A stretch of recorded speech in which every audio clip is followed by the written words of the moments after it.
तर आमच्या बाळाचा 9व्या महिन्यातील वॅक्सिनेशन करण्यासाठी आम्ही गव्हर्नमेंट वॅक्सिनेशन सेंटरमध्ये आलो. तर जन्मानंतर 1.5 महिने, 2.5 महिने आणि 3.5 महिन्यानंतरचा हे वॅक्सिनचा डोस आहे. इकडचे आशा वर्कर्स हे प्रॉम्प्ट असतात, केअरफुल असतात. तुम्ही जो रजिस्टर नंबर दिलेला आहे त्याच्यावर तुम्हाला ते वेळेवर मेसेज आणि फोन हे दोन्ही देतात.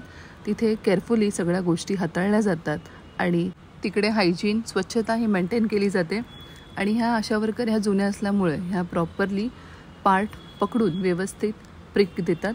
प्रिक करतानाच मुलं रडतात. त्याच्यानंतर साधारणपणे त्यांना मध्ये तुम्ही नॉर्मल करून खेळवून पुन्हा तुम्ही प्रॉपर नेक्स्ट वॅक्सिनेशनचा डोस कंटिन्यू करून वॅक्सिनेशन हे पूर्ण करू शकता. माझा बेबी टॉलरेबल होता, त्याने टॉलरेट केलं कारण की त्याचं वेटही व्यवस्थित होतं. आणि तुम्ही स्क्रीनवर दाखवल्याप्रमाणे आम्ही हे वॅक्सिन्स त्याला ह्या 9व्या महिन्यात आम्ही दिलेले होते. लेटर ऑन त्याला चांगलं एक फीडिंग दिलं, सेरेलॅक दिलं आणि एक छान त्याने 2 तासाची झोप घेतली and he was later on fine.